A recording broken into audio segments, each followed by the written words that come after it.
Step 1, wake up early, gonna rise with the sun. Step 2, get some good, some food in you.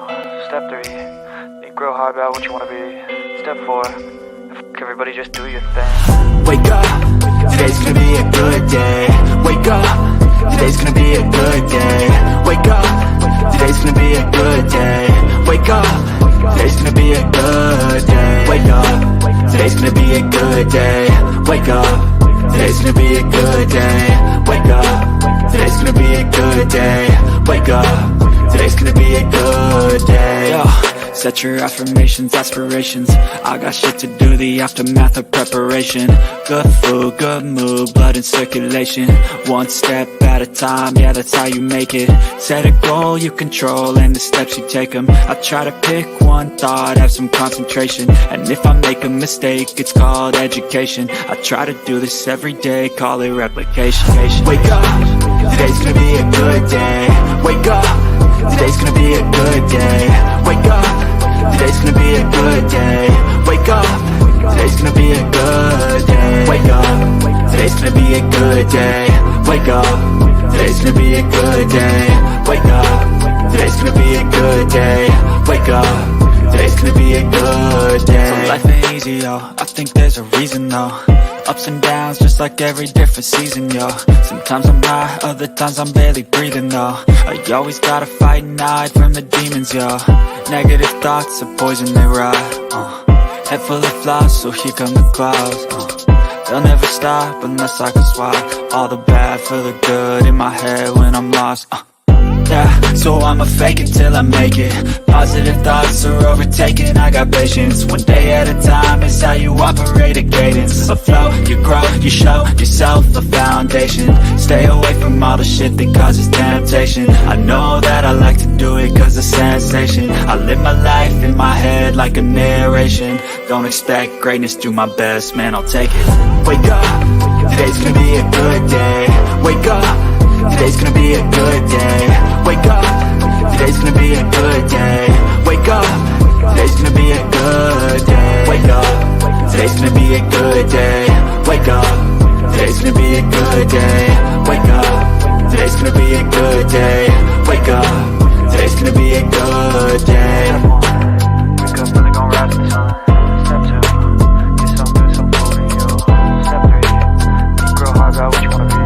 Step 4, everybody just do your thing.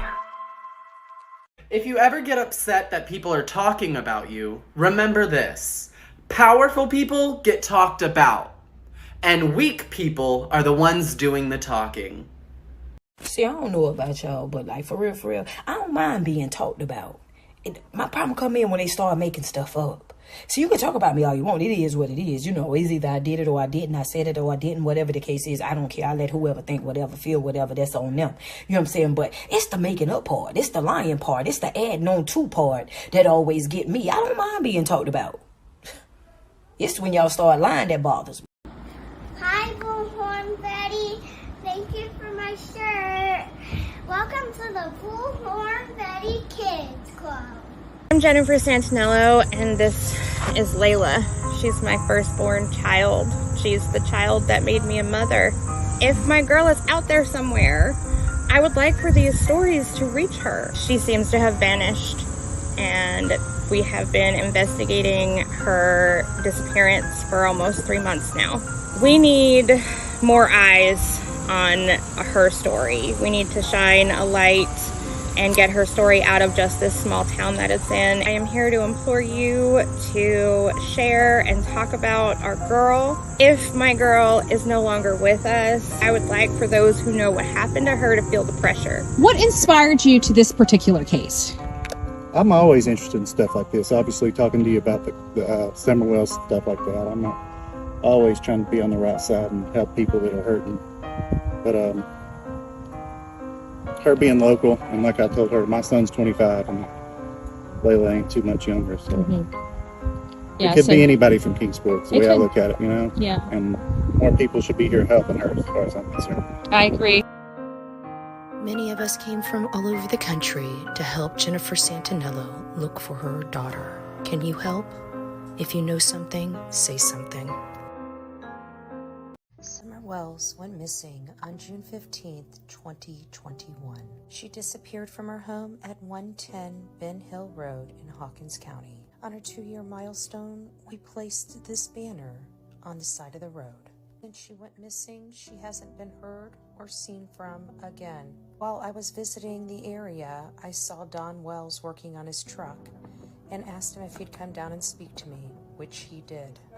Don Wells and I had a conversation about his daughter Summer Wells and information related to her disappearance. Don Wells maintains that somebody came on the property and took his daughter away. He still believes after all this time she has been abducted. His family came under heavy scrutiny, but they've maintained their innocence. One thing Don Wells told me is that they have no new leads into anybody that could have been responsible or is responsible for the disappearance of his daughter, Summer Wells. Many people across this country want to know what happened to Summer Wells.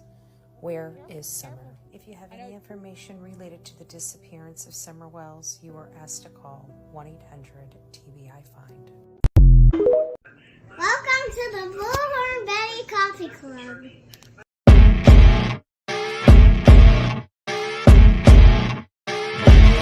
As you wake up in the morning, you want to find the latest, greatest information about criminal cases and have an intuitive conversation about the suspects associated with these cases. Head over to the Bullhorn Betty channel on YouTube.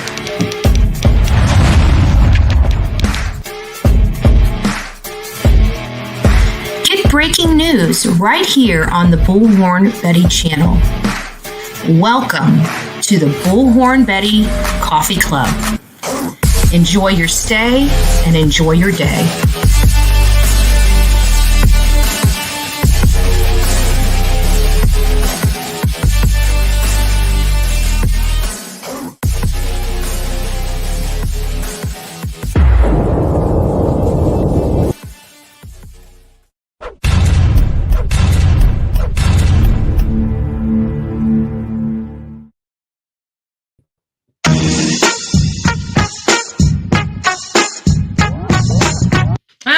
My Pink Panther. Good afternoon. Good afternoon. Many of you know that I'm going on Sweet Misery later tonight, right? 8 p.m. on Sweet Misery's channel, right?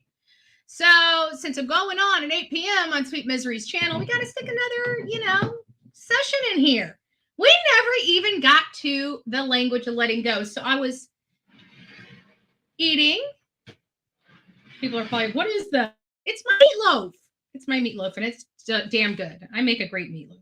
Don't tell anybody. I don't need people knocking on my door begging me for some meatloaf. Guys, stay over there. Stay on the screen. Smell it from afar. Smell it from afar. And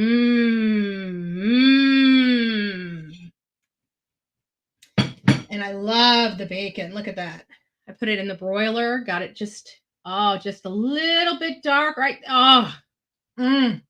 Delicious. So before we get started today, since we didn't get on our first live, we didn't go through our language of letting go. If you guys are here, you guys know that we always go over the language of letting go. At least we try to. Before I get started, let me just say hi to everybody. Gigi for life, the first to say hi this afternoon, followed by the real me too. It's nice to see you. Nice to see you guys. It's me, Jen. Good afternoon. Julie, it's nice to see you. Ronnie, good afternoon. Van Lady up in the house. Elsie, I was able to get you. I knew you'd be here if I did a noon. I knew it. I just knew it. I'm just joking. It's nice to see you, Crystal Lynn. Who else do we have up in the house today? Hindsight, it's nice to see you. JB's mom, Guidance. Ooh, Guidance. Nice to see you. Nice to hear you. I think I saw you this morning, and I don't think I said hi to you this morning, so I'm glad I got to see your name here, so at least I can call you out. Samantha, it's nice to see you as well. Positive Vibes is up in the house. It's nice to see you. And Thomas, are not troll. I don't know how to fix Thomas. I don't know how to, I feel so bad now. 10. Nice to see you. It's great to have all you guys here. Before we get started, I'm just going to take a few moments to give this this little bit to Summer Wells. I know I just had a little preview, but this did come across my desk. Well, 2.5 years. That's how long Summer Wells has now been missing. The then 5-year-old was last seen at her Waynesboro home on June 15th, 2021. There have been few developments in this case, especially when it comes to the child's whereabouts. This past June, almost 2 years to the day she went missing, the TBI released this age-progressed photo of Summer. She would be 7 years old. The Amber Alert remains active. If you have credible information in the case, you need to contact authorities. More on the Summer Wells case, go to our website, WATE.com. WATE.com, WATE.com. I may actually go over there and check out and see if they have any new information. I doubt it.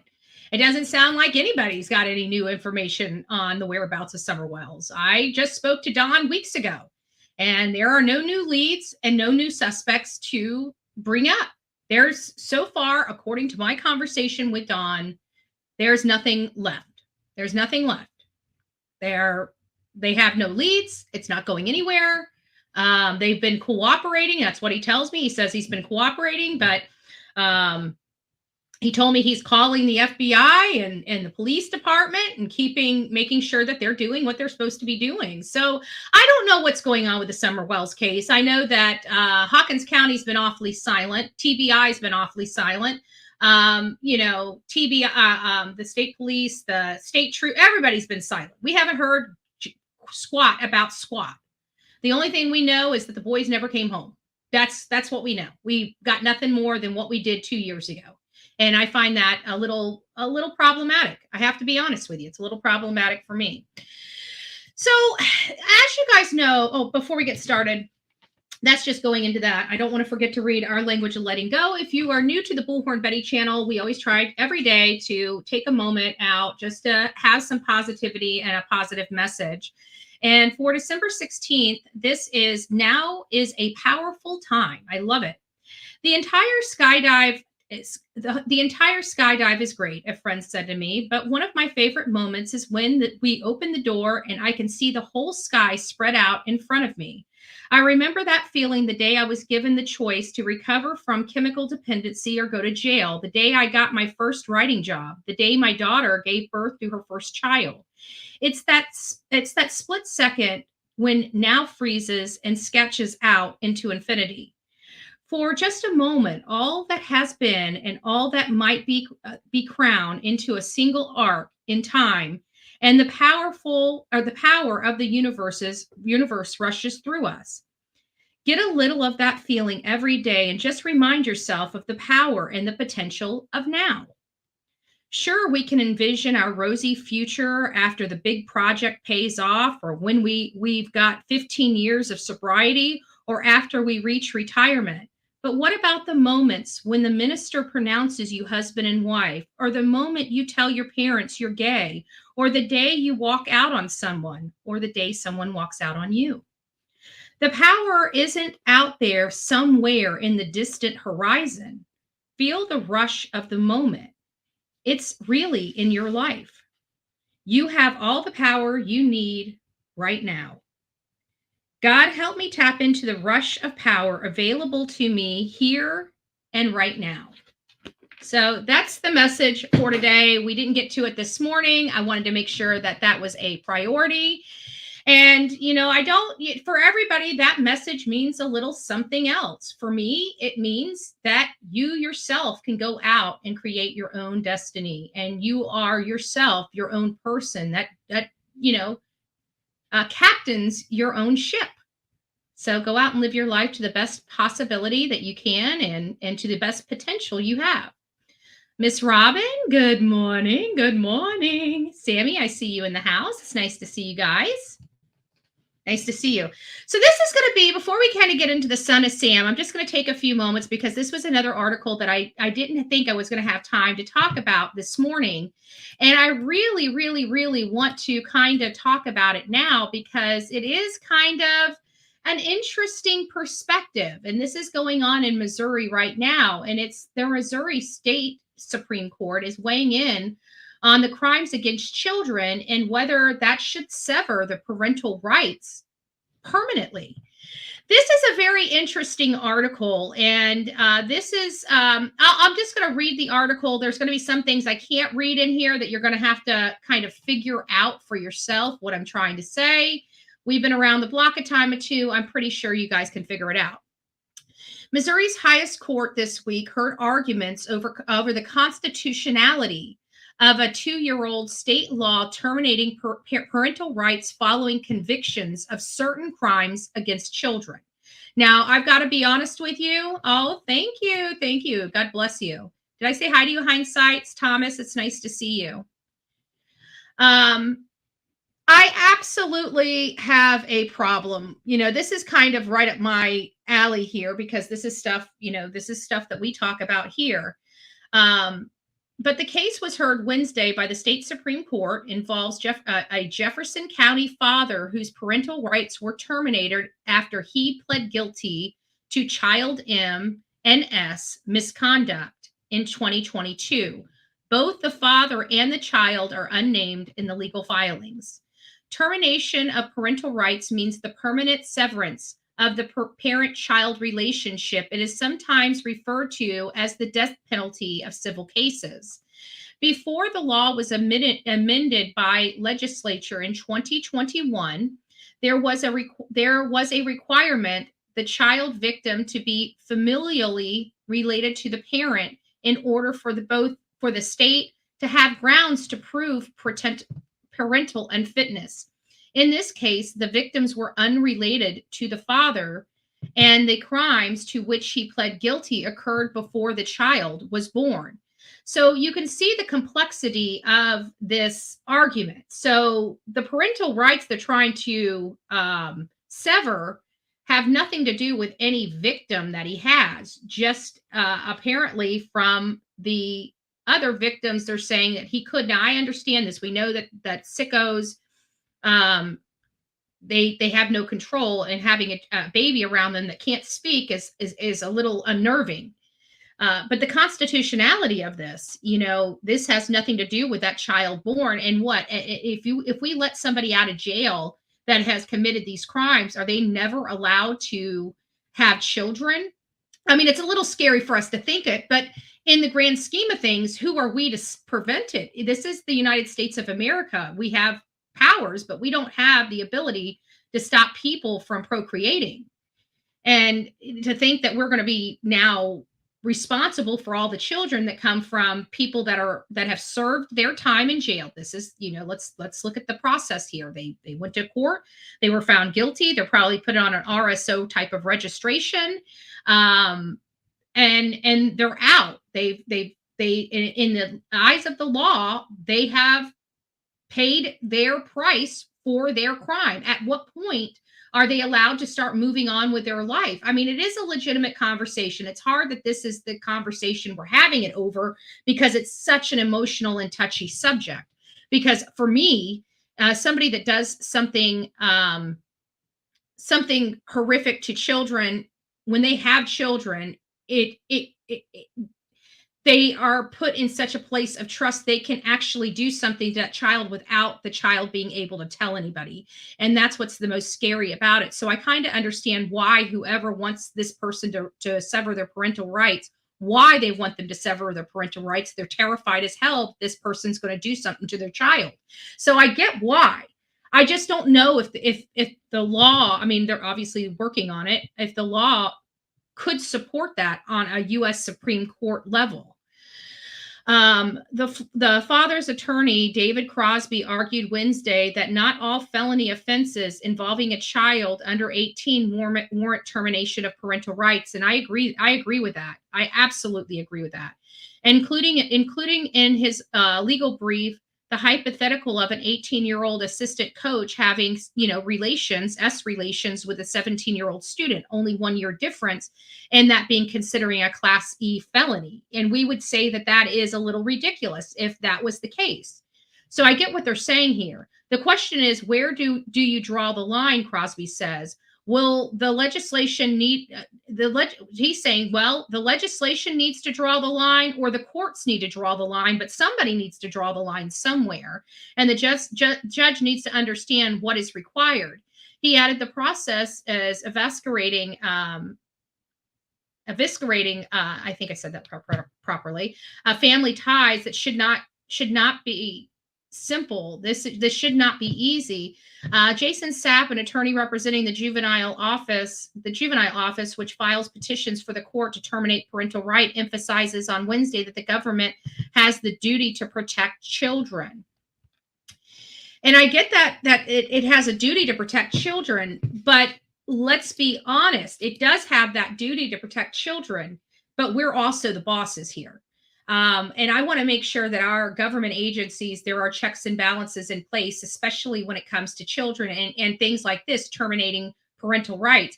Because in my opinion, and you guys know I have said this many times, if you're going to remove a child from the home, then you need to bring it permanently. You need to bring charges of that person. This is the kind of crap. This is the reason why I want those laws in place, because it forces the government due process. It forces due process, for the parents, because they're either going to have to give those children back or prove those parents are a danger to that child, so much so it requires them to be permanently removed from their home. But I don't want family courts figuring this out. I want a real judge that does criminal law to oversee these cases when they're doing permanent removal of a child. I'm sorry, I just do. It makes me feel more comfortable, because these are criminal laws. They need to be in front of a criminal attorney or a criminal judge.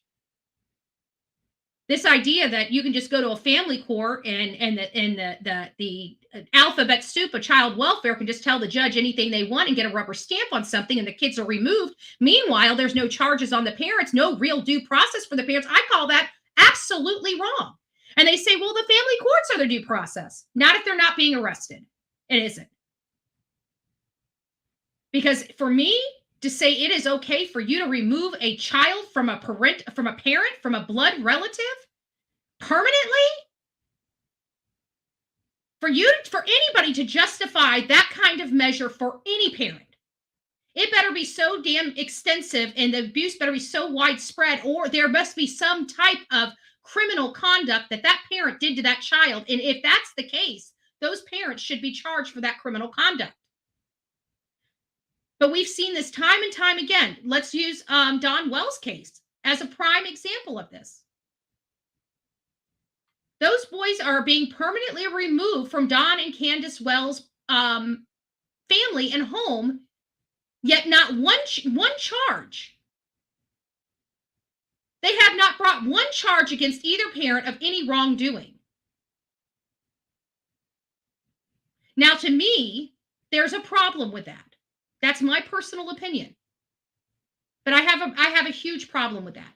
If you're going to permanently remove the child, by God, there better be some charges for that parent, because it was horrible enough for them to be permanently removed. End of conversation. Seriously, end of conversation. So I have a problem with some of this. I mean, I understand, and don't misunderstand what I'm saying. I'm not talking about me emotionally and how I feel emotionally about this. I'm talking about the law, and the law is emotionless. So the law is constructed where there's no emotion. Your sentencing, your guidance, and everything has no emotion. So this law that says that they can terminate terminate the parental right, and it's the government's duty to protect children. Yes, it is the government's duty to protect children, but to a certain point. We, as the public, give these government entities broad power to protect children, but we expect it to be done properly and not abused. And unfortunately, he didn't do anything to this child. Could he? Yes, he could. Is that a problem? Yes, it is.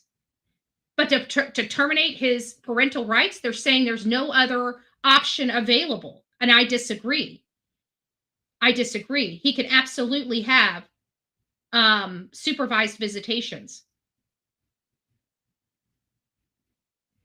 He can absolutely have some type of relationship with his child, but just never be alone with it. That could be ordered. And should he violate that, that could be steps toward permanently terminating his parental rights. I get that. But I think this is too, there's laws in place, and we talked about it earlier today about how the crime, the sentencing has to match the crime. No government entity, no law enforcement agency, except, like with the RSOs, some of those they're required to register into perpetuity and for the rest of their life. So there are some things, but that's part of their sentencing. It's all built into their sentencing. If he hasn't been sentenced, or it was before those types of sentencing guidelines, well, they've got nothing, no meat on this bone. They can't sit there.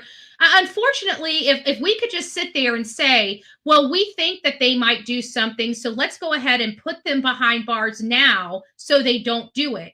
Can you imagine our country if we had laws like that? Because they think you might do it, you've got to go to jail because they think you might do it. You can't have any contact with your child. I think that's I don't know how I feel about it. I really just don't. I'm me personally, again, another one that's kind of pulling on my moral compass versus my legal compass. Because morally, I think this man should stay away from any type of young child under the age of 18, as I would for any person that's convicted of the type of crimes this person is convicted of. But what I want and what the law allows are two totally different things. And I really do think that this is a constitutional issue. I really do. I don't see how somebody in perpetuity can prevent them from having, just because they've been charged and convicted with something. Can you imagine? I mean, there's a lot of people out there, even people that have done, horrible acts. They have been able to redeem themselves and change their entire lives. Very few and far between when you get to a certain element of type of crime. But there have been people that have murdered people, they've turned their life over to God. They've changed their entire life. Even inside prisons, many people have changed their lives. So at what point is the government going to allow you to live your life once you're out? Listen, if he was supposed to be in jail, he should still be in jail. That ship and argument has sailed, right? We can't talk about this man being in prison for this if he's out of prison. I don't know if he's out of prison or not. I don't know if this article says he's out of prison or not. They said he was convicted of crimes against children. But that was before the law. He pled guilty to that in 2022. So I have to think he's probably still in prison at this moment.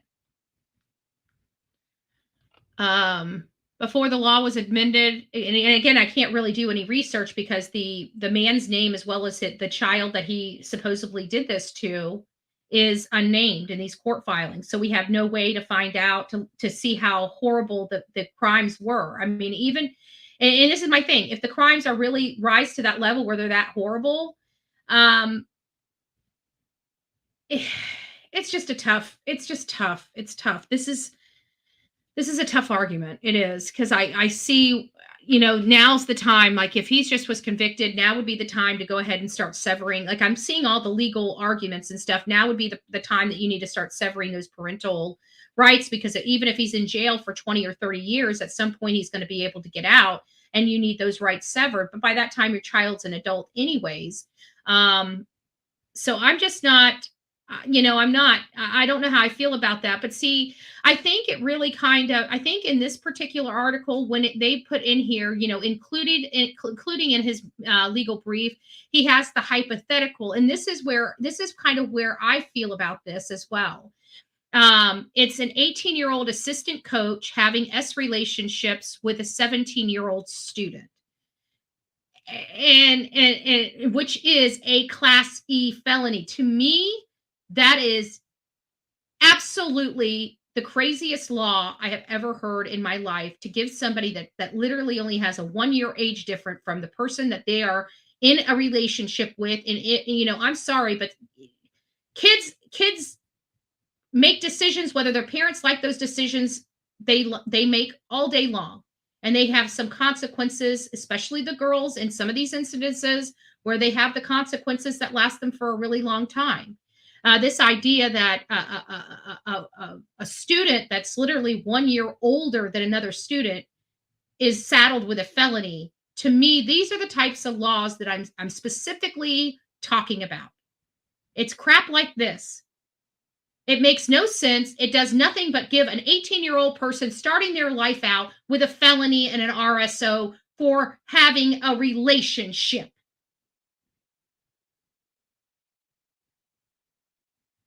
And we wonder why we have a breakdown of families.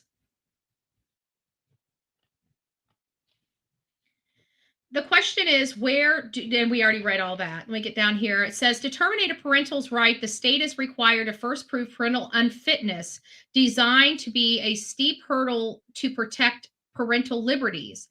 It requires clear, I can't even pronounce that word, convincing evidence.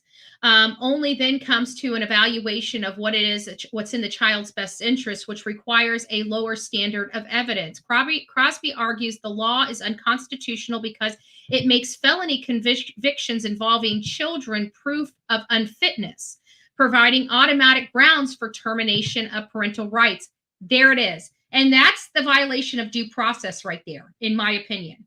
And if you know anything about due process is a constitutional right. And I think that that really is what is making this. But again, I want you guys to read this, digest it for yourself, look it up, because, you know, I try to be fair with the law. I try to be, you know, I really do, because I believe there is a spirit of the law, that we want the bad guys locked away and we want the good guys to be able to live in peace. That really is, you know, the simplest terms that we can say for our law enforcement and our justice system.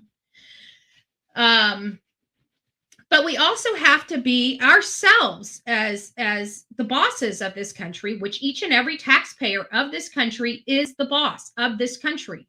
That is the way our country is designed. Our leaders, believe it or not, answer to us. We, the people. We, the people. We're in charge. And I got to tell you that I take that seriously. I take the law very, very, very seriously. And I can tell you, I am very acutely aware of overzealous prosecutors, and I'm acutely aware of people that go outside of the spirit of the law, sometimes because they feel like it's the right thing to do. Sometimes it's a personal vendetta, not to that person, but to a crime that may have happened to them or their family. It does happen. And they have these knee-jerk reactions that are so strict that the punishment does no longer fits the crime. And then they try to take it a step further and try to cause you more problems into perpetuity once you have answered for your crime. Listen, when people are out of jail and off probation, our government says you paid your debt to society. Period. When you're no longer under the control of our government system, that means you're out of jail or prison, you're off probation or parole. At that moment, our government tells those people you have paid your debt to society.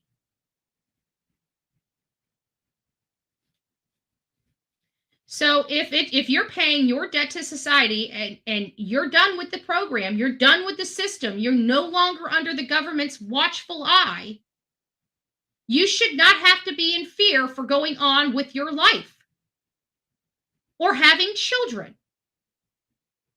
And as disgusting and as despicable as this man's actions were, when he gets out and he pays his debt to society, if and when that happens,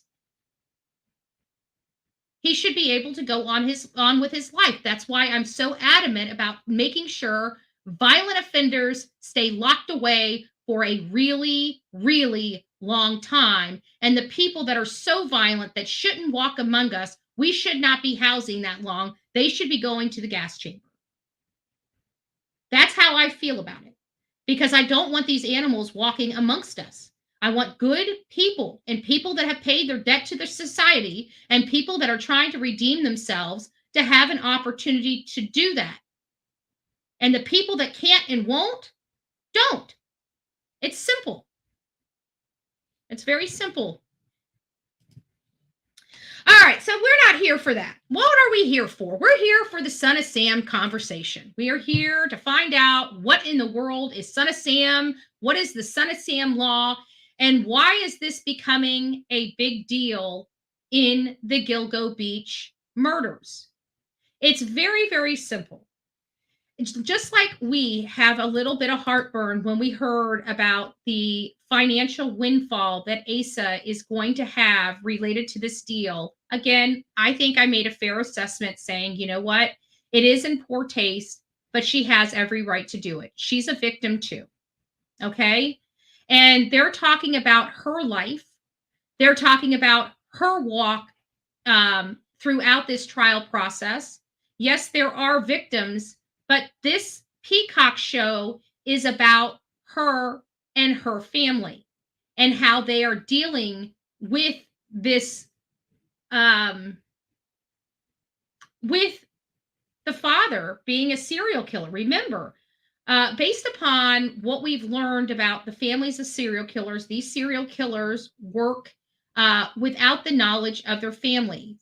It's been described that some of these serial killers have switch few, they go from 1 to 60. They have this, they're not violent in the household, but they're angry. Like they can get really angry and start screaming and becoming a problem really quickly, like a fuse. I'm trying to say, like a fuse personality. I can't remember, like a spark personality. I don't know what I'm trying to say, but you know what I'm trying to say.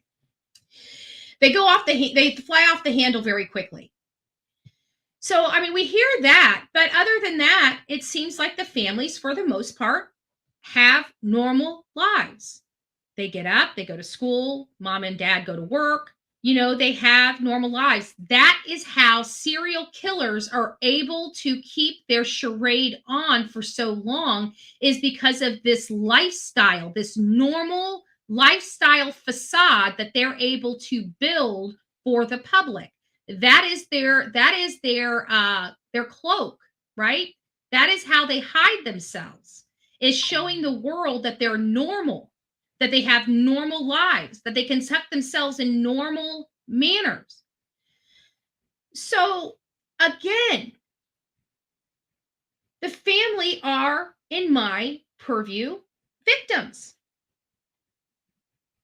If they have no part in the crime, they have no part in the crime. You cannot punish a family that had nothing to do with what their family member did. That's guilty by association. That's bullshit. If you ask me. That was bullshit. Seriously. So I really, this is another one that I don't like the whole Peacock deal. You guys know how I feel about it. You're here, you watch me, you see the disdain I had. I said, I understood. I tried to play devil's advocate and balance both arguments, the victim's argument as well as the family's argument.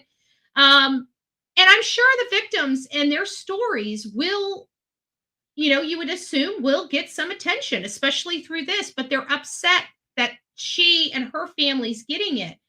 And they're trying, the way the Son of Sam law works is it basically states that the person that commits a crime can't profit by selling their story, documentary, writing a book about their crimes or anything like that. They basically say that they will take it. But there was a time when that was unconstitutional. So now what they're only allowed to do at this moment is send the victims' families. So anybody that makes $10,000 or more off any deal, anything, then the government notifies the victims' families to let them know that they've made XYZ off this. So the families can then initiate civil suits. I don't mind that so much. I mean, notification to a party, yeah, I get that. But now you're going to notify family members to sue extended family members of the person. I just don't see how that's going to be constitutional either. You can't punish somebody for a crime that they did not commit. And you cannot financially punish somebody for a crime that they did not commit. Again, I'm coming back to this is America. This is the United States of America.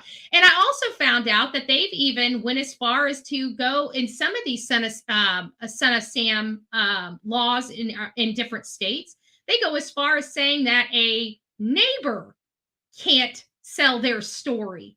That is, to me, that is a slippery slope to the First Amendment rights to our Constitution, to literally prevent people from having their story heard. And if they profit, now remember, this is the United States of America. We are a capitalist type of country.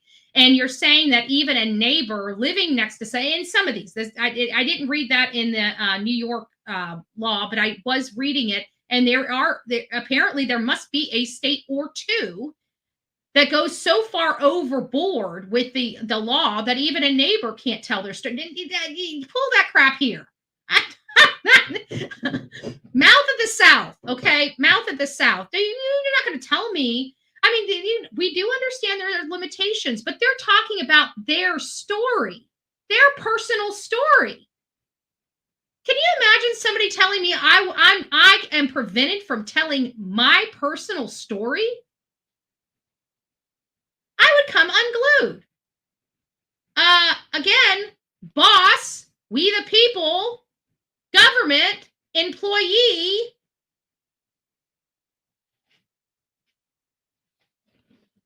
I don't know how I feel about this. I don't like it. I can tell you that. So let's get educated. What is the Son of Sam laws? Because I know many people don't have a clue what the heck I'm talking about. What is the Son of Sam? Well, let's just get a little educated. I'm just going to give you guys the Reader's Digest version of this so you guys can know exactly what it says and have a good understanding. Sorry, I'm trying to get it so it's big enough for you. It's just not big enough. Let me see if I can do this. No.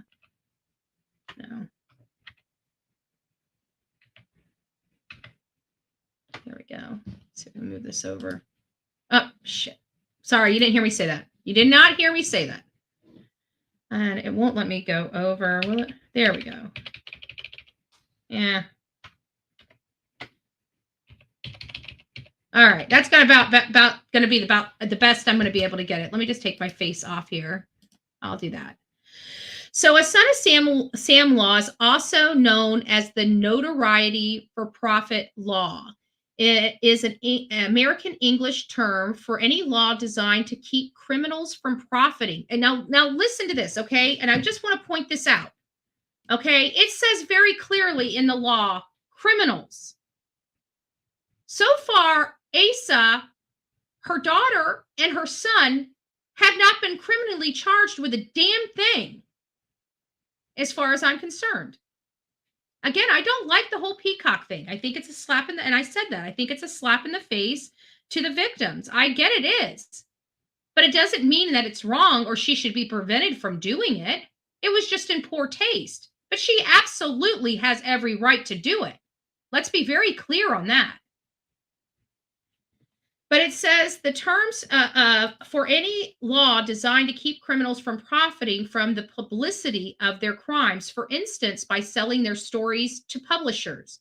Such laws often authorize the state to seize money earned from deals such as books, movie biographies, and paid interviews, and to use it to compensate the criminals' victims.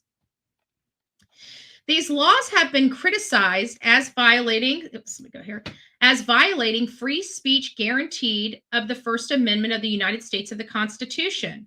The original and namesake law from the state of New York was itself ruled unconstitutional by the Supreme Court of the United States. But New York and other states have since passed laws with similar goals that attempt to comply with the court's decision. In certain cases, the Son of Sam law can be extended beyond the criminals themselves to include friends, neighbors, and family members of the lawbreaker who seek to profit by telling publishers and filmmakers their stories stories of their relation to the criminal. In other cases, a person may not financially benefit from the sale of a story or any other mementos pertaining to the crime. So there you have it. But again, I still think any government agency that can just carte blanche come in and seize money from people that have never been convicted of a crime, I don't see that being ever being constitutional in the United States of America. And if it is, I'm living in a freaking twilight zone. Because everything I'm reading, everything I know about the law to be true and correct, I don't see how they can prevent somebody from selling a neighbor, nobody even connected to the person, connected to the crime, nobody that has been convicted of a crime. That to me is a very slippery, very, very slippery slope, in my opinion. Did I say that? Well, don't pay for all the F words I said in the last one. You'll be broke before the end of the week, because I let the F bombs just rip. I know what Sonia did. You know what Sonia's poor ears did? She started knowing it was about to rip, and she turned her speakers off. And she went to making sure she went to work. Oh no, not her ears, not her poor little virgin ears. No, I'm just joking. So then I wanted to get down to a little bit more of kind of, more related to New York. And let me make sure I got this. Okay, just so we can get that a little bit bigger for you guys. I got it a little too big. Come on, work with me here. Okay, I think I got it. Yeah, I think I got it. So it says, after numerous revisions, New York adopted a new Son of Sam law in 2001. This law requires that victims of crimes be notified whenever a person convicted of a crime receives $10,000 or more from virtually any source. So, I don't know. The law then attaches a springing statute of limitations, giving victims an extended period of time to sue the perpetrator of the crime in civil court for their crimes. This law also authorizes a state agency, the Crimes Victims Board, to act on the victim's behalf in some limited circumstances. Thus far, the current New York law has survived court scrutiny, because they're just making notifications. Now, I have a problem with them taking it upon themselves to act in limited circumstances on the victim's behalf. I'd like to know what limited circumstances they are on, because when it's set like this, it sounds all above board and lawful. But when sometimes you dig into these things that seem above board and lawful, when you get into the weeds of them, you find out that they're doing a lot of dirty. I don't trust bureaucrats. Okay. And I can tell you, I don't trust the law, though. I trust the blue of New York cops. I'm telling you, the blue streak runs thick in New York. I can tell you that from everybody that I've known from New York. It is a fraternity of brothers and sisters, and it's a tight fraternity of brothers and sisters. Even if they fight amongst them, it's a tight fraternity. And I gotta say that but this whole thing about them, I just don't trust. I don't trust the politicians in New York. I'm sorry, I just don't.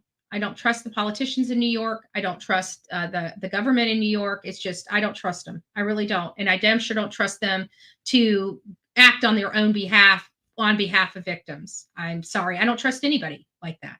I'd be asking questions if it goes on. I know it goes on here in the state of Florida, but when it comes across my desk, trust me, I'll be asking questions here for the state of Florida too, to make sure that they have the authority to do what they're doing. And this is a little problematic for me. But that's what we have. For those that were here for the Son of Sam conversations, that's really it. I agree in part. I agree that the criminals that do horrific crimes and get notoriety from the horrific crimes that they do, I absolutely believe that they should not profit off of it. Anybody associated with that crime should not be able to profit off of it. If they had one scintilla of culpability in that crime, they should be prevented from profiting off of it. Absolutely, hands down, prevented. Don't do it. Take all their money. I don't care. They should not be profiting off a crime, a despicable crime that they did. Absolutely not. But that's where the buck stops, at the criminal and the criminals. That's where the buck stops. Any ancillary person that had no hand in that crime, that just has knowledge, you have no right to steal their story away from them. And that goes for the victims, that goes for the friends, that goes for the families. Not that I want somebody to profit off a horrific event, but it has nothing to do with the profiting off the event. It has to do with the government overreach for me. The absolute disgusting government overreach into private citizens' lives that I have a problem with. It's not the crime. But to think that a government has that bothers me. And the people in New York, it should bother you that your government has it set up where they have this much control over your lives. You're the boss in New York. Remember that. I think they've got you guys sprung. Just saying. Just saying. All right, guys, that's my conversations. We're going to go move over to Brian Koberger. You guys know they're doing the demolition. We've got some additional information that I wanted you guys to see on this. Going into the conversations about the demolition of this house, it's really been, it's emotional for me. It's emotional for my audience. It's emotional for the public. We're going to go over some of that now.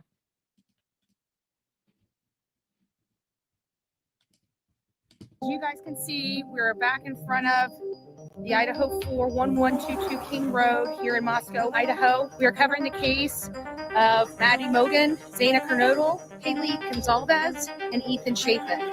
4 University of Idaho students were slain in their sleep on November 13th, 2022, in the early morning hours at their off-campus housing on the outskirts of the University of Idaho. Brian Koberger was named the suspect in the crime on December 30th, and we had an opportunity to be outside the home when the cleaning crew showed up. This is the same day that the memorial for Maddie Mogan and Kaylee Gonzalez was going on in Coeur d'Alene. We are grieving right along with the family as they go through this process of realizing the home where they were brutally murdered is going to be demolished on December 28th. This house is still an active crime scene behind me. You see the yellow tape. You see the law enforcement officer still keeping this crime scene secure.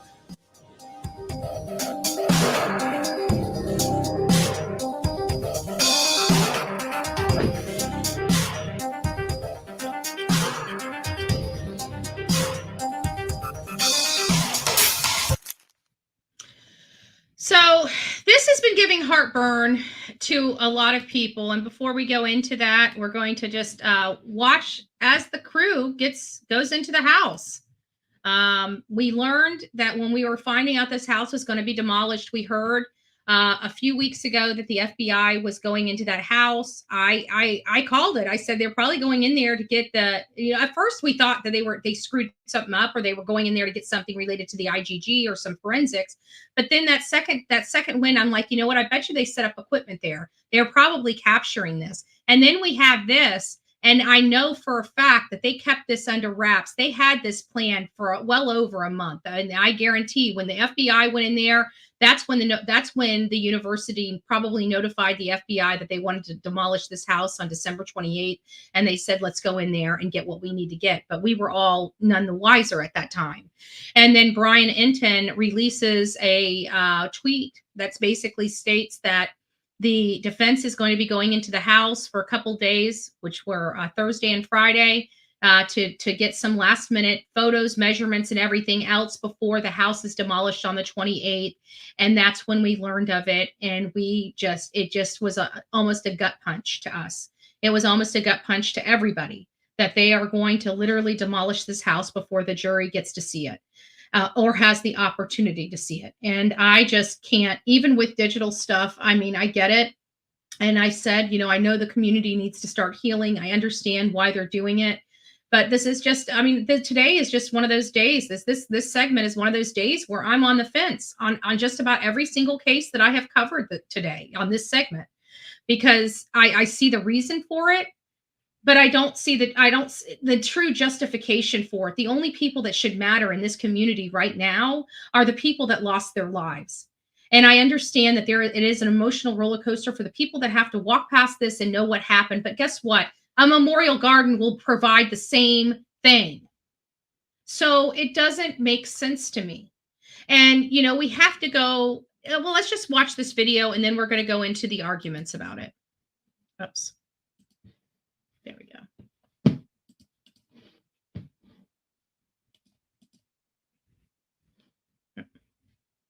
There's no sound, guys. But as you see, Ann-C. Taylor, they're opening up the wooden door to get access to the front door. There they are going in.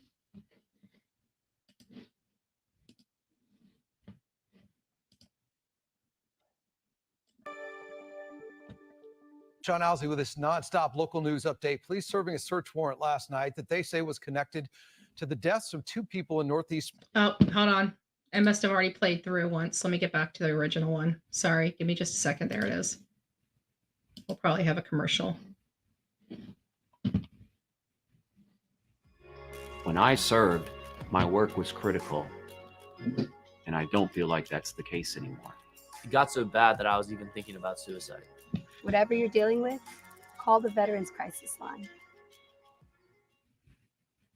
The investigation into the Moscow murders continues, including the Koberger defense team entering the home where the killings happened. Right now, reporter Bradley Warren is tracking the story for us, including the plan for investigators as the U of I prepares to demolish this home. Good morning, Bradley. Hey, guys. Good morning. Right now, we are learning that we will see some movement today from the defense team on that property in Moscow, Idaho. Our crews were down there yesterday afternoon as the defense team got the first look at the house. I want to show you some of that footage coming into us right now. We do know that the team representing Koberger will be inside the house today as they prepare their case for trial. We know they want to take photographs, measurements, and gather some drone footage of the house. Now, that demolition is scheduled to begin at 7 a.m. on Thursday, December 28th, and it might take several days to completely clear that site. I want to share some information coming from the president of the University of Idaho. He says, while we anticipate the emotional connection to some of the family members and the victims. I just want to pause that just for a second, because you know what? It's not about the emotional state of the family members. It is in part, but it's about the trial of 4 of the University of Idaho students being brutally murdered in their off-campus housing at that home. That is the biggest piece of physical evidence that case has. And while the state attorney, Bill Thompson, may not need this or think he may need this, he doesn't know what's going to happen. There is no slam dunk murder case. None. That they have to the house. It's time for us to remove it and allow for collective healing for our community, this to continue. Now, we know back in October, the FBI had access to the house. Today, you'll see that movement on the property down in Moscow as the defense team is working on their case. The house, again, scheduled to be demolished during the up-and-coming winter break. And I couldn't have said the position better than the way Jennifer Coffindaffer states it. A good article about the importance of jury views. They are not common, but in multiple person homicides, they can be invaluable. See the article below. That won't be the option in the Idaho 4 case. Confirmed below, the university just wants to get rid of the remainder of the carnage and doesn't want the home to be sensationalized. Unbelievably bad reason. And so here is the piece that she stuck up. She said, this is a healing step and removes the physical structure where the crime that shook our community was committed. And that was coming from the Idaho University of Idaho president, Scott Green. The demolition is also removes effort to further sensationalize the crime scene.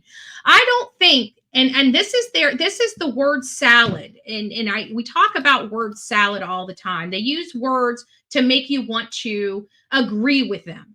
That's what they're trying to do. They're trying to use psychology and manipulation to make you agree with them, saying sensationalize. Well, I kind of find it funny because the last time I checked, there is no camera crew out in front of that house to sensationalize it. There's nothing going on. I haven't seen, until they started bringing the FBI in there and the defense attorney, there hasn't been any kind of sensationalization of that home. We want it preserved for the jury. For the jury. Nothing more, nothing less. I understand the emotional connections of the family. I do understand it. But those are the reasons we want it to stay. Them alone. I will be the first to say, I'm not really concerned. I mean, we worry about mental health, right? But I'm not concerned about the feelings of the university. I'm not concerned about the feelings of the students that attend the university. I'm not concerned about the feelings of the community at large. The only feelings I worry about are the fact that these four have none. They don't get an opportunity to be pissed or upset or angry or have feelings of eyesore in their community. They don't get that opportunity anymore. And at the end of the day, this should be all it's about. If sensationalization comes along with it, so be it. It has to be done. These kids matter. This is the biggest piece of evidence. I don't agree with it. I really don't agree with it. Do I think that we're going to be doing anything about it? Like I told you before, I think their minds are made up. They're hell-bent on getting rid of this house, and I don't think it has anything to do with the damn community, their healing, or anything else. I think it's financially motivated. Period. They don't want this house because they're spending an arm and a leg to keep it up. That's what it comes down to. That's what it comes down to, their budget. And I told you budgets are important. But there's a lot of legal people out there right now saying this is a bad idea. You know? And despite how I think it's time myself, like if it's going to happen, now's the time, right? Now's the time.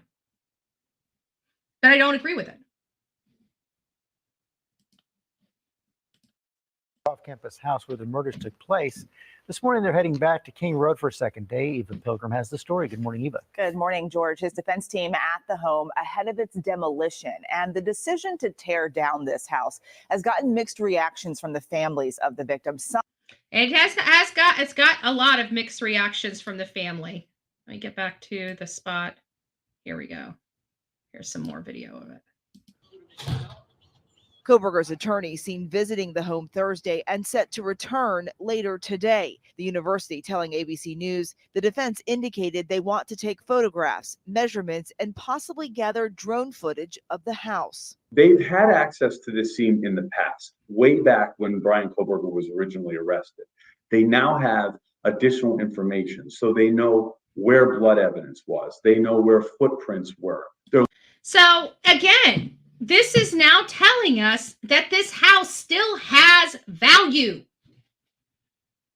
This house still holds a lot of information. You just had the FBI there collecting information. Now you got the defense team there collecting information. This house is not done yet. The university is forcing it to be. If we've got prosecutors, we've got defense counsel, we got the FBI still going into this house, we need to keep it up. Y'all do what you guys want to do with that information. You know, I don't know. That's my thoughts. I don't agree with any of this. I really just don't. I just wish that they wouldn't have done. And I think Christy, her being upset, this happening 3 days after Christmas. And then not only that, but them just being, hey, baby buddy, it's nice to see you, love. I think it's them being sneaky about it. I feel like they were sneaky about it. They waited until nobody could do anything about it to let the world know what they were doing about it. They did all this stuff behind the scenes. It was sneaky. It was sneaky and was underhanded. And that's what I don't like about it.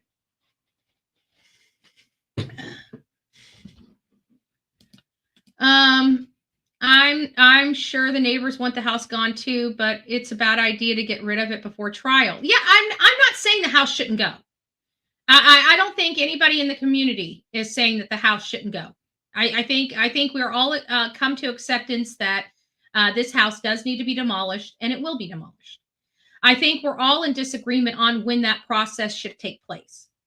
Many people, I don't even think many people, this is the problem. I don't really see a whole lot of people coming out and supporting the demolition of this house. That's the problem. I really don't see this hefty, well-to-do community of Moscow coming out and demanding this house be taken down because the students just can't heal.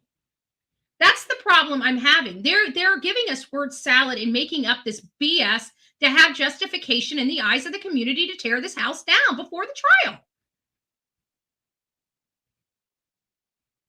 Where's the petitions to have this house removed? Where's the nonstop protesting from the students at the University of Idaho demanding this house to be torn down? Where is all of this stuff going on that makes this so important to do right this minute?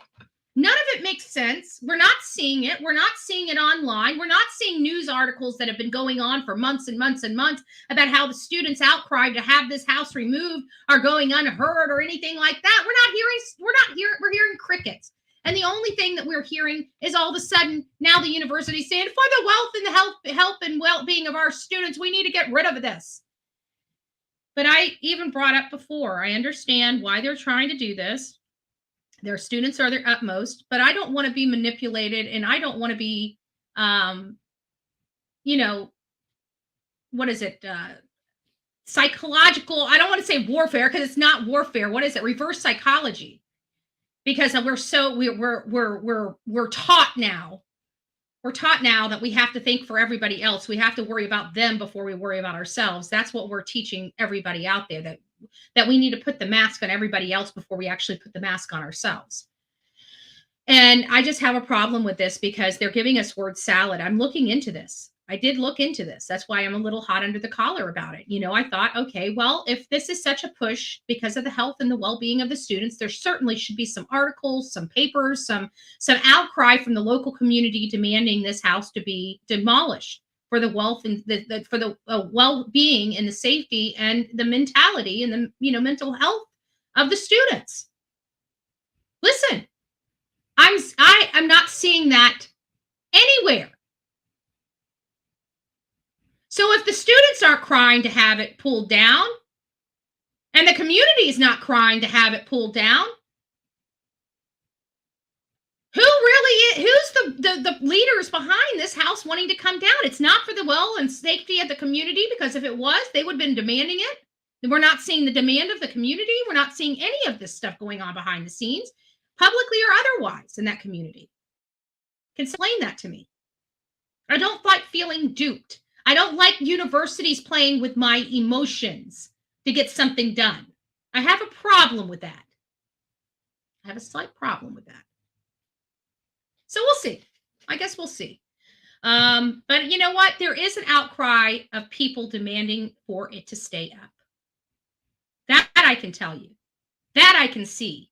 That is clear across all social media, that there is a huge presence of people demanding that this stay up until after trial. But I'm not seeing those loud voices saying that this is so horrible in their community that they just can't seem to heal until it's removed. That I'm not finding anywhere. As a matter, well, yeah, I am. I'm finding it from the university and the university staff. That's where I'm finding it. But I'm not finding it from the community. Just FYI.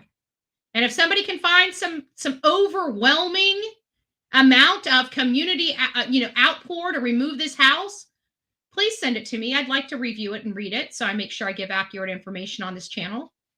But I've searched and I haven't found it yet. Where is it? Where is it? Now, we did hear it from a couple of business owners, right? We did hear it from the Corner Club. He doesn't like the media. He doesn't like anybody in his community.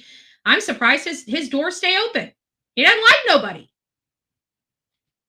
He doesn't like nobody. All right. So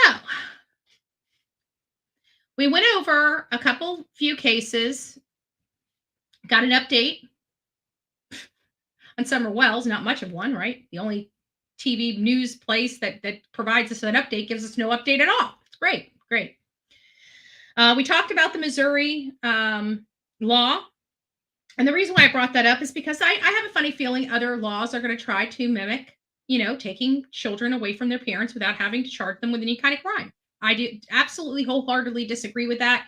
And I can tell you a law like that is not coming near Florida anytime soon.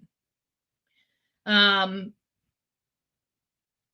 then we went over the Gilgo Beach and the Son of Sam law related to Asa's Peacock deal. I don't know what's going to go on with her Peacock deal. According to what I heard, she did not, his last hearing, she did not have an entourage of cameras. So we'll see. We'll see. I don't know if this is causing strain on the deal or not, if they're going to be walking away from the deal or not. I really have no earthly idea one way or another how that is going to work. But we do have something going on in the Low Country, just to hit our trifecta, right? We have Gilgo, we had Brian Kohberger. Now let's go and move on over to Alec Murdaugh and Becky Hill and the Ethics Commission. I thought, while I was doing some research on this, I actually came across an article that was pretty interesting for me. And it's the suspension of 2 Low Country lawyers raise eyebrows. And even though I don't think this has really a whole lot to do, but it does. It does. So over the past 2 weeks, the South Carolina Supreme Court has issued 2 suspensions in Low Country region of Palmetto State that have raised eyebrows. The suspensions came at the recommendation of the Office of Disciplinary Counsel, or the ODC, and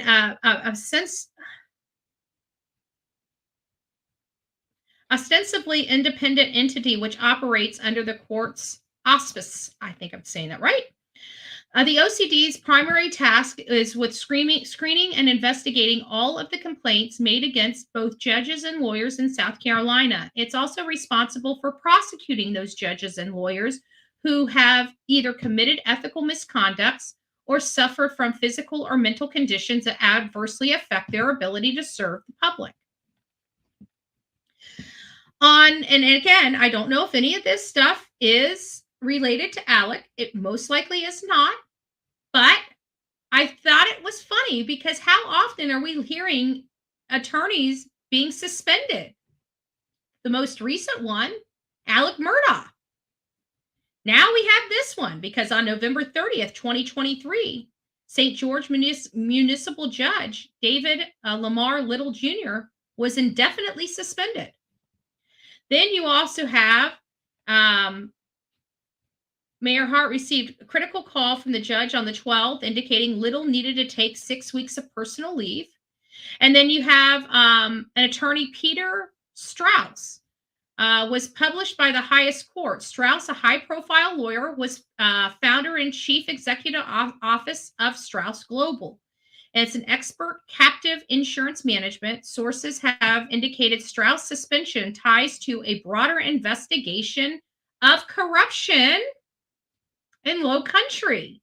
I just kind of find all of this a little odd that we've got corruption charges now infiltrating some attorneys when we have a clerk with ethical violations and SLED investigating Low Country corruption. I just found this a little odd that those words would be used in this article with attorneys unrelated to Alec Murdaugh. I have to be honest with you. So I thought that was a little interesting, who does this, but I digress. All right, guys, that really is it for the pipeline of information. Wait. There's one more. Yeah. I wanted to read this to you too, because this is regarding the ethics ethics complaint against Becky Hill, and she actually responded to it. And I haven't seen her response, but this was sent to me literally right before the live started. It was sent to me by one of our members here, and actually, yeah, one of our members, not a spread, one of our members here was sent to me. So I'm going to read this together with you guys because we're going to both read it together because I haven't read the whole thing, and apparently this is fairly fresh. And it says, we recently reported on a pair of ethical inquiries into the embattled Colleton County, South Carolina clerk of courts, Becky Hill. The investigations, which could soon be referred to criminal investigation and possibly statewide grand jury probe. This week, our media outlet exclusively obtained a draft copy of Hill's formal response to the allegations. As expected, the draft copy is a sweeping and categorical denial, but it also painted a picture of what Hill insists are disgruntled county employees consumed by jealousy and engaged in a far-reaching conspiracy with external forces in hopes to bring her down. Now, with that being said,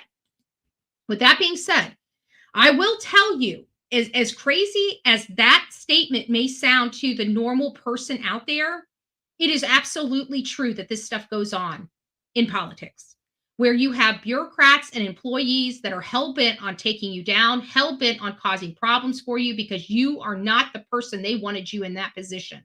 And we deal with it a lot here. We had the worst time here in Manatee County when we were changing over power to our county, to the people that are in charge right now. We had a county commissioner that had sat on the board for 16 years, did horrible. She was a horrible county commissioner, but she had the political power. And that's what kept her in office for all those years. And I got to tell you, she did everything she could to try to keep that power. Sneaky, underhanded shit, smear campaigns, utilizing her friends over at newspapers that she's, became buddy with over the 16 years. She just, she amassed this huge toolbox of weapons from media to social media to other politicians to the employees, and making sure the employees felt like she was their queen. So she would take them out to coffee. She would buy them things. She would do nice things for her employees. And when she was no longer there, she would call in those favors. And those favors gave my new commission very much heartburn because their first year in office was something really, really horrific for them and everything that they deal with. And they're still dealing with the repercussions of us pulling Carol Whitmore off the dais. She was the absolute, in my opinion, one of the worst people. Maybe 16 years ago, she actually tried to do her job and do her job well. But she just got so, she was just filled with power and money that she didn't really care about anybody, and especially not this community. She was more about taxing the shit out of us and putting all of our money that she's taxing us into silos. They weren't even spending the money they were collecting from us. That's how horrible she was. It was sick. But these things did go on because they worked very hard to try to take these county commissioners out. And, through a couple years, through a few things, they were able to be successful at doing some political damage. I can tell you that. And I do agree that this does happen. And I just wanted you guys to know it from me. Did it happen in this case? I don't know. But the allegation she's saying here, I can tell you 100% absolutely does happen. I've seen it with my own eyes. I know it exists. And I just want to make sure that as crackpot as that statement is, I promise you it's true. Now, is it true for her case? I don't know. I just know it's true.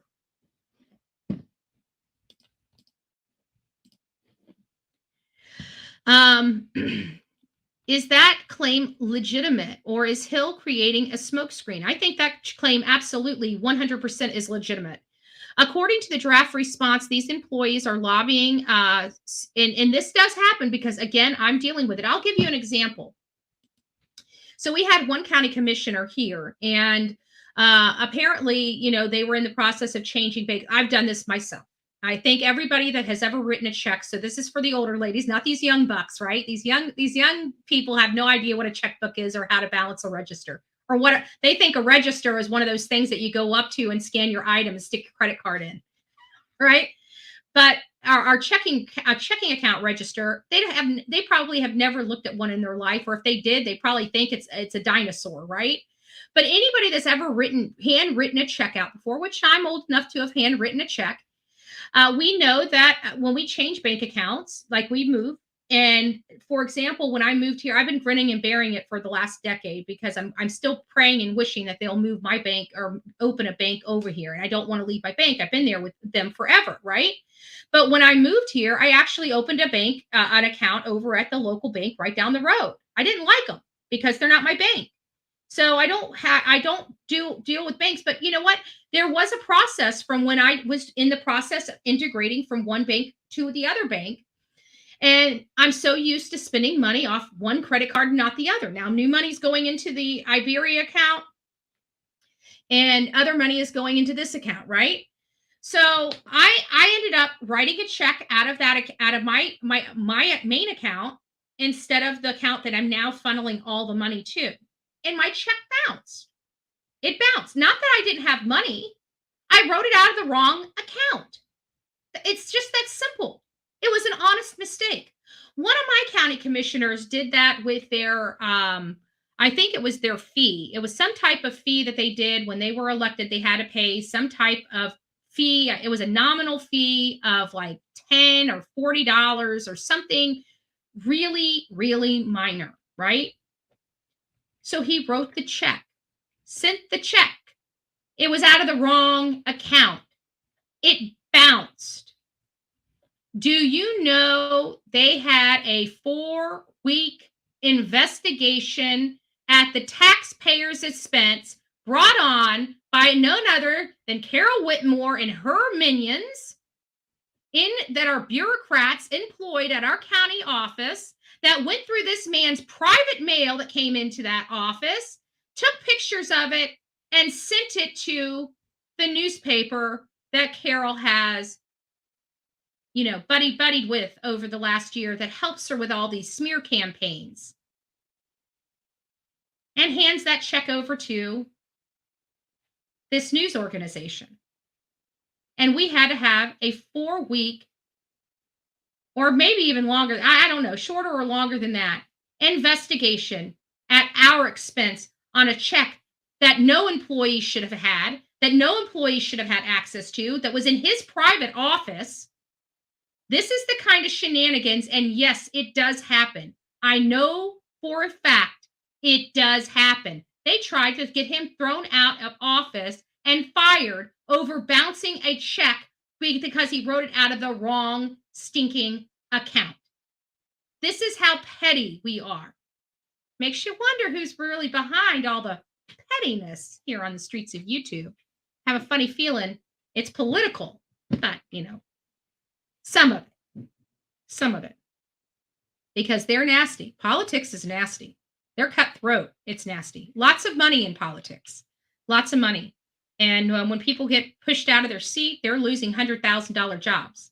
So you can imagine that I've got my fair share of enemies, right? Regarding these specific allegations, Hill's response insisted that she never used her office to promote her book and never misallocated funds.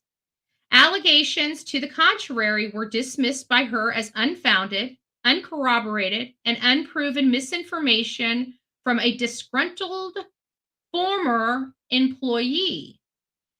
Nonetheless, after the initial round of subpoena from ethics investigation, both of these cases are expected to be referred to the South Carolina State Law Enforcement Division, SLED, which is already probing allegations that Hill tampered with the Colleton County jury earlier this year in an arguably the highest profile murder case in South Carolina history.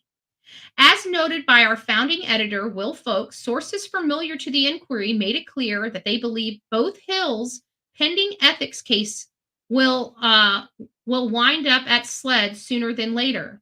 Additionally, we reported that Hill's son, Colleton County Information Technology Director Jeffrey Colt Hill, had been arrested on one count of wiretapping for having willfully and feloniously intercepted electronic phone communications.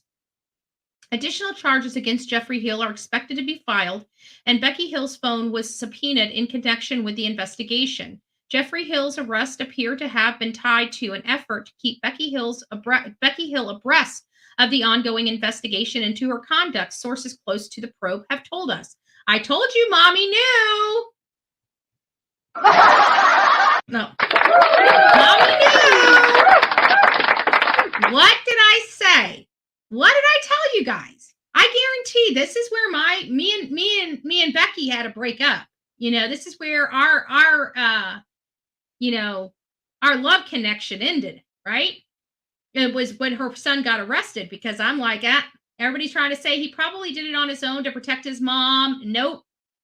There is one thing I know better than anything in this world, and that is a country boy. Okay. I have a lot of cousins. They're country boys. I'm my family roots from Mayaca City.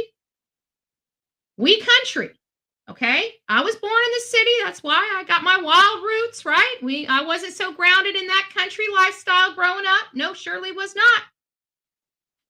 But I surely know my country boys. And I'm going to tell you, country boys are mama's boys. And let me tell you, mama rules the roost. You ain't doing squat. And I mean squat without mama knowing. And I believe he was watching this for her. And I believe she and him may have concocted this plan together. And that changed. That's why me and Becky had to break up. Me and Becky have no more. We have the love is gone. The love's gone. The love is gone. Do I think she did the things she did in the Alec Murdaugh trial? You know what? I hate to say it. This doesn't look good.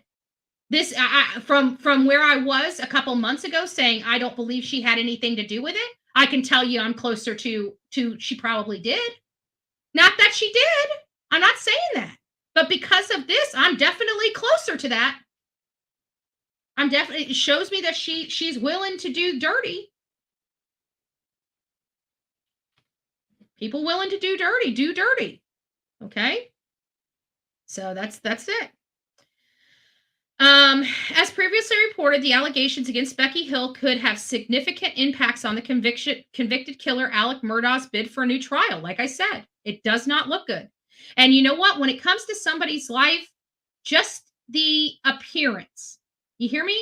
Not that it happened, not that anybody did anything wrong, but when you're dealing with somebody's life on the line, like Alec Murdaugh, right? He's going to be spending the rest of his life in jail. He's convicted of murdering his wife and son. The appearance of impropriety could be enough to win him a new trial. The appearance. Because if there's the appearance, they're going to be able to allege it enough so that it will be so. The only thing that's going to save, in my opinion, the only thing that's going to save Becky's butt at this moment is if all the jury members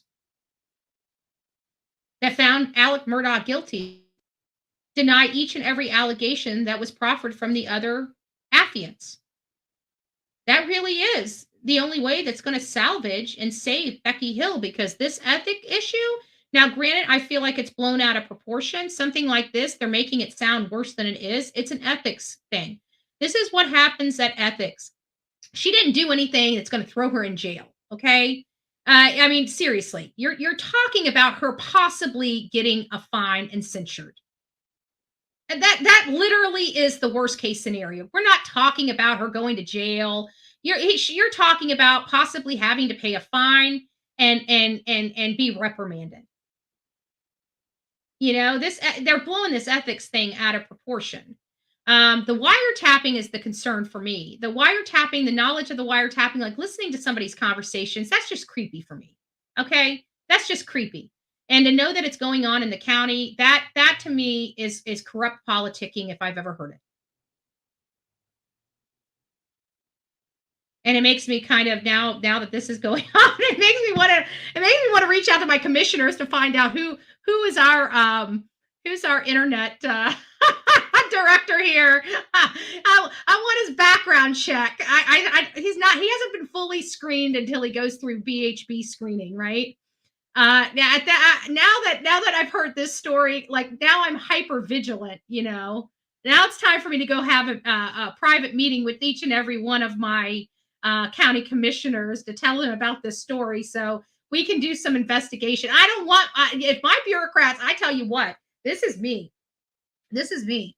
I will be sitting outside. These people, if I found out any of our employees did this kind of stuff, I would be outside of their job, which is public property. And I would be asking them why. I would absolutely be asking them who they think they are. Like, you do not do that. And not only that, but here in the state of Florida, you listening in on a private conversation, that's a felony. That, I mean, not just a felony. Like you get in big trouble for that here in Florida. Don't ever, if you know somebody is in Florida, do not ever secretly record them. If you have a private conversation with somebody in the state of Florida and you record it without their knowledge, that is a felony. And if that gets out or it causes, if that goes like even in court, then you got yourself some big problems. You can't do that. You can't do that. You got to know the law. You got to know the law.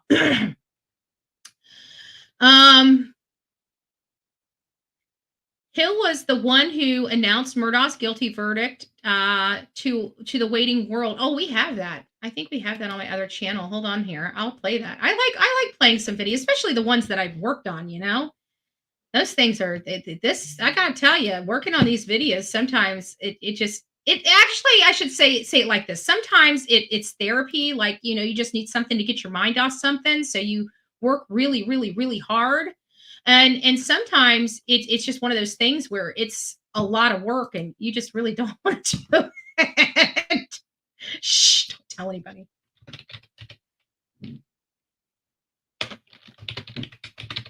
Let me go Buster. I think I got it under Buster. What did he say? There it is. Here it is. Let's pull it up. Maybe I should pull that up. Hold on a second. All right. There we go. I wish I'd pause. When I click it the first time, it shouldn't hiccup and do it again. All right, let's get back to the video. Oh, wrong one. Hold on, wrong screen. Thank God there was nothing financial up there. And we taking screenshots till the cows come home, right? All right, here we go. Becky Hill. Are you fearful for your life if you believe the killer out there? Absolutely. State versus Richard Alexander Murdaugh, defendant. Indictment for murder. Did you lie to Agent Owen and Agent Croft? I did lie to them. Guilty. Verdict. So this is a weird phenomenon that I'm seeing with Buster. Is he completely in denial? Or does he truly believe that somebody's out there? I'm sorry, but I'm not convinced. Check this out. Are you fearful for your life if you believe the killer out there? Absolutely. I think that I've set myself up to be safe. But yes, when I go to bed at night, I have a fear that there is somebody else still out there. Docket number There she is. 2022 GS 15 00592, the state of South Carolina, county of Colleton, in the Court of General Sessions in the term of 2022, July, the state versus Richard Alexander Murdaugh, defendant.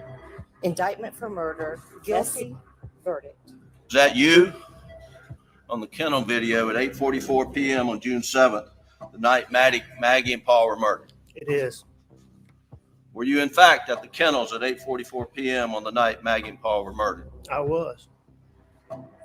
Did you lie to SLED Agent Owen and Deputy Laura Rutland on the night of June 7th and told them that you stayed at the house after dinner? I did lie to them. Did you lie to Agent Owen and Agent Croft on the follow-up interview on June 10th that the last time you saw Maggie and Paul was at dinner? I did lie to them. And in the interview of August 11th, did you tell Agent Owen and Agent Croft, did you lie to them by telling them that you were not down at the kennels on that night? Yes. Guilty, verdict. I want to personally thank you for watching this video. And that was when we had 1,000 videos. That was months ago. So we are cranking away. So, you know, she was there, and she was basically the manager of all that. She had to handle all of that, all the prosecutors coming in, the defense coming in, getting the jury there, making sure the juries went to their place, making sure that, you know, if people were sick, they let I mean, she was a manager of that whole entire orchestration. So, you know, she handled herself very professionally. We watched it. We watched the entire case. We watched the entire trial. You know, of course, that's what we saw in the public eye. We don't know what was going on behind the doors, but I have to believe at this point, if there were other jury members that were going to come out and say that, yes, she did make these allegations, until that happens, it's hard for me to believe it. Is she capable of something like that after this whole wiretapping and ethics thing? It shows she has the ability to get down in the gutter. That's what it shows me. Okay? She's a politician. Okay? Let's not we got to remove this veil of she's a sweet, you know, dear old lady. We have to remember she is a politician. And she surely definitely, and her son too, definitely showed that in this behavior. Because this is the garbage that I have to deal with, it, you know, in politics. Should not be something that it should be acceptable by any stretch of the imagination. Should definitely not be acceptable. So I think that is pretty much it. Do I have anything else here? Let me see if there's anything else. Oh, here it says Hill was the one who announced the verdict in March 2nd, 2023. The following day, South Carolina Circuit Judge Clifton Newman handed down a pair of life sentences in this case. In early September, though the script flipped, Murdaugh's attorney, led by Dick Harpootlian and Jim Griffin, dropped a bombshell motion accusing Hill of tampering with jurors who decided Murdaugh's fate.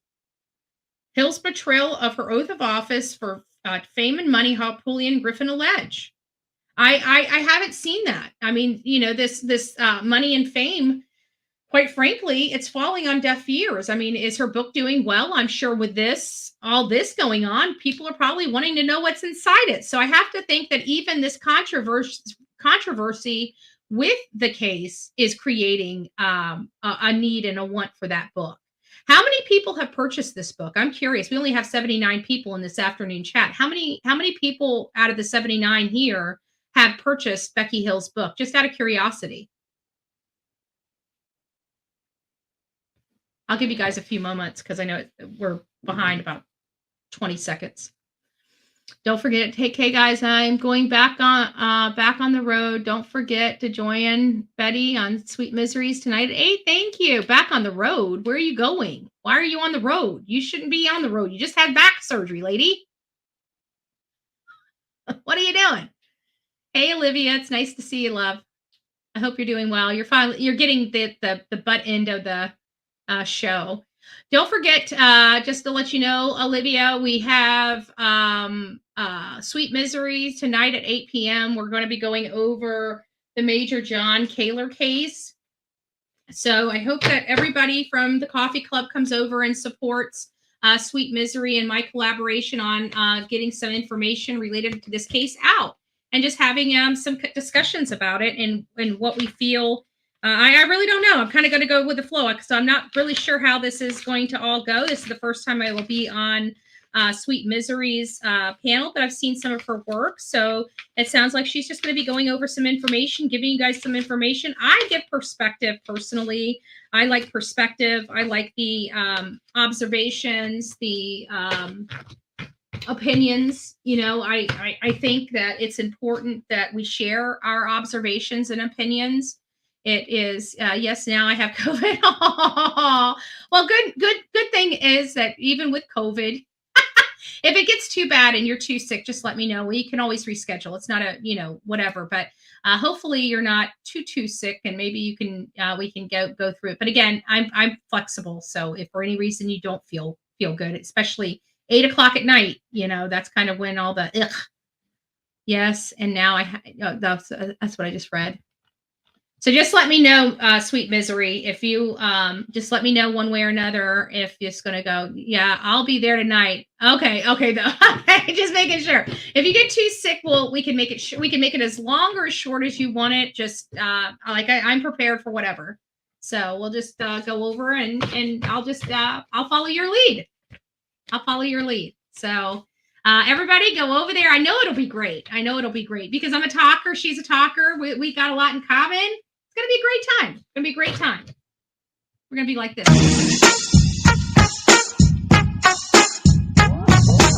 That's what we're going to be like. We're ready to work. We're ready to work. All right, guys. Well, that's all I really have was the stuff with Becky Hill. Hill's response here. Let me just go through this real quick before, and then I'm going to sign off.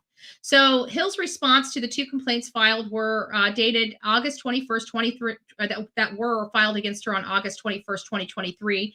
They detailed both the individual allegations against her as well as the itemized responses. Regarding the allegations that she abused her authority and acted outside the scope of routine court business in writing her book, Hill's response, she began to keep a journal which memorialized her impressions of the trial, the actors, and the evidence. She noted this information was not proprietary, nor was it privileged to the litigants or in any way subject to being sealed from the public domain. So she has some legal grounds for this, and I do believe she does. And she's afforded due process. And I just want to see how this process goes because I'm in limbo. And I wasn't in limbo before. I was gung-ho that this would not happen, but I'm a fair person. And if there's a possibility of this over here going on, then there's definitely a possibility of this going on. If there was no possibility of this, I would be maintaining that. There's still no possibility of this, but that's just not the case. And that's not a position that I put Becky Hill in. That's a position that Becky Hill and Becky Hill alone put herself in, and her son. And because of her shenanigans, her son has now been arrested and has charges against him. Now, you know what? Parents make mistakes all the time. This was a poor decision on her for her adult son. I'm just saying. And it was a poor decision for him as an adult son. Can you imagine my mommy coming to me and asking me to listen in on something? I'd be looking at my mom and saying, have you lost your ever-loving mind, lady? I ain't doing that shit. No, I'm not doing that. You know, my mother would never ask me to do something like that, nor would I come to my mom or approach my mom in her sticky situation, putting my neck out like this. If you didn't do anything wrong, you didn't do anything wrong. You don't need to be listening to wiretaps or listening to other people about the case. You either did something wrong or you didn't do anything wrong. And if you didn't do anything wrong, you shouldn't have to worry. That's the way I look at it. Regarding the oath discussion image of Murdaugh, in his jail cell, he claimed that the allegations she used her position to obtain confidential information images is non-meritorious. So they're basically saying that it doesn't have merit, and merit is what you need to bring a case. So it's pretty much standing. Yesterday, Neil shared on his page. I showed you. Below the photos of Alec resting in his holding cell while the jury deliberated. Today, the photo of some nearly 500 visitors that Becky Hill and her bailiffs have given tours at the Colton County jail, or courthouse, rather. So there's a lot of stuff going on here. We're going to be unpacking it. This is not going away. We'll be getting updated on more information here real soon as to whether the ethics is going to take this. I think the ethics commission is going to pick this up too. I think she's going to go to jail. That her son, he's probably going to have some legal consequences. Her hands are fairly clean because she really didn't do anything illegal. I mean, the worst that they're going to be able to get on her is possibly conspiracy to wiretapping. I mean, I can't see criminally. That's really the only charge so far in their investigation I could see that she could possibly be criminally charged with. But the ethics is something a little different. You know, they're going to say whether she did something above board or below, whether she violated her oath of office. And if she did, like I said, typically what happens, depending the severity of it, but this is not severe enough. This is a freaking book. So it's not severe enough that the governor is going to pull her off her position unless they prove unless the criminal charges, maybe that might have something to do, but they probably have a diversion program or something. There's something. She's going to get reprimanded publicly. This is going to be a public display for her. She's going to be reprimanded. People in her community may not like her after this, and they may decide that she's not worthy of being a clerk for her next term, and that's their right to do. But I don't see her going to jail. I don't see her, even if she's arrested for, like, say, a conspiracy charge, I don't really see it doing anything but her having probation or a diversion program. If it comes to that, I don't think it will. I mean, she's the clerk. Honestly, I don't think they're going to charge her like that. They're going to let the ethics commission just do its job, and she's going to end up being publicly reprimanded if she did something wrong, and probably a hefty fine to pay. A couple $1,000s. So we'll see how it all works out. But don't think that government employees don't know how to work the system and can't do something like this as a smear campaign. They absolutely can. I've seen it. I can tell you, I've got that was just one thing about one of the commissioners about the check. I literally have a laundry list of stories to tell you how government employees do exactly what she's describing. So the reason why I came out and wanted to explain that to you, Doug, did this happen here? I don't know. What she's describing happens. It happens in every single community across this country. Every last one of them. None is immune from this type of stuff. None of them. None of them. I see it all the time. I've seen it all over Florida. Every place I've went to, I've seen the same kind of conduct come from our employees all around the state. I've seen it happen in other states, not so much because I'm not involved as heavily in politics in other states as I am here in Florida. So the majority of my experience comes right from here, right from the heart of Florida. And I can say I've experienced here in my county personally, and I've experienced it in many, many, many other counties and communities across the state of Florida. So what she's describing does happen. I want to make sure my audience is well versed on that. It does. It does. It does. It does. So when they put in here, and I want to read this again, I want to read this back up to you because they put something in here that kind of rubbed me the wrong way, because I know the person that writes this article with Fitz News knows this stuff exists. It knows this stuff exists. I know he knows this stuff exists. It says right here, sweeping,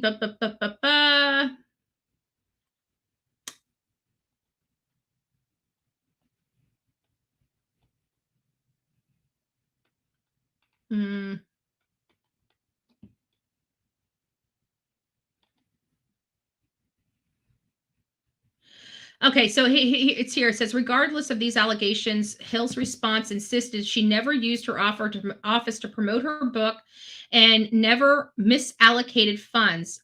Allegations to the contrary were dismissed by her unfounded, uncorroborated, and unproven information from a disgruntled former employee. Nonetheless, after the initial rounds of subpoena and ethics investigators, both of these cases are expected to be referred. But there was something else that they said here, it was something like, if you believe that, according to the draft, employees are lobbying against Hill. This is where, so Hill's, it says right here, even disproven by cursory review of the actual facts. So I don't know. I do believe that these employees do have the ability to do that. I've seen it myself. I want the audience to know that this does happen in politics, and I'm telling you, it does happen. Believe me, don't believe me, I really don't care. You can look at the mess here in Manatee County and see the smear campaigns of what are we on? So it was 2020. Is it 2020? We just went through 2022. And we're going on to 2024 elections. So it would have been the elections of 2020, and everything that happened here in Manatee County after those elections of 2020. You can see very clearly that this kind of stuff does happen. It happened here. It happened here just a few short years ago. I know. I had to live it. I had to live through it. I still think I am in part living through some of this. So, there's a lot going on. Anyways, guys, I just want to tell you, thank you for being with me. Don't forget to mark your calendars and put your alarm clocks to 8 p.m. When that alarm clock goes off, to be over to Sweet Misery's chat. I don't think I'm going to come live the rest of the day until 8 p.m. So I will see you guys at 8. So you guys go have a wonderful, wonderful Saturday. your life. For those that love to live on YouTube, I will be back. I'll be back. Hold on, let me try to do a monster. I'll be back. There we go. I didn't want to see on monster. Here's the man. So how does my voice sound as a man voice? I got man voice right now. Man voice, man voice, man voice. Here's the female voice. I sound like a chipmunk. I'm not sure if I like this one. But who knows? Maybe if I had this voice on, maybe my voice wouldn't be so, I don't know, teased. Now I can do the thing that Olivia did. When we're out together on the road, she always, when we see a McDonald's, she's like, McDonald's.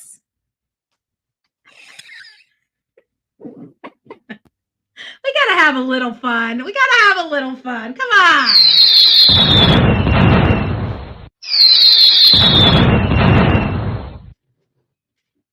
At least I didn't go to this. Now, I can't tell the difference between this child chipmunk voice and the female child chipmunk voice. But either way, I just want to tell you that I think you guys are great people. I'm glad you guys came here to check out this crazy show we call the Bullhorn Betty Channel. And I want you guys to have a great Saturday. I think that you guys are better than sliced bread.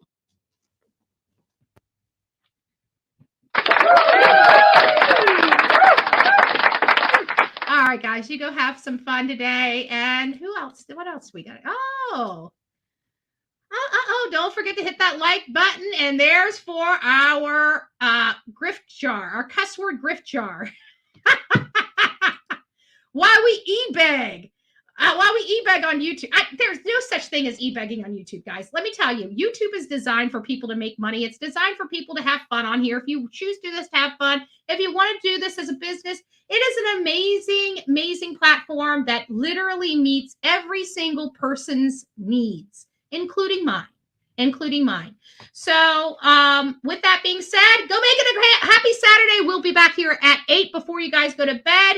Please, please, please. Alcohol is, recommended, but not required. Okay. Recommended, but not required. No, I'm just joking. All right, guys, take it easy and we'll see you soon.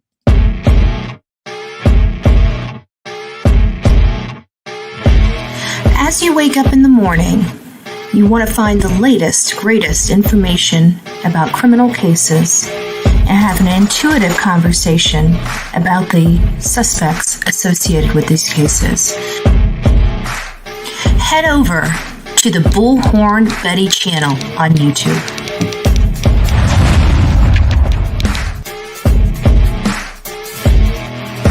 Get breaking news right here on the Bullhorn Betty channel. Welcome to the Bullhorn Betty Coffee Club. Enjoy your stay and enjoy your day.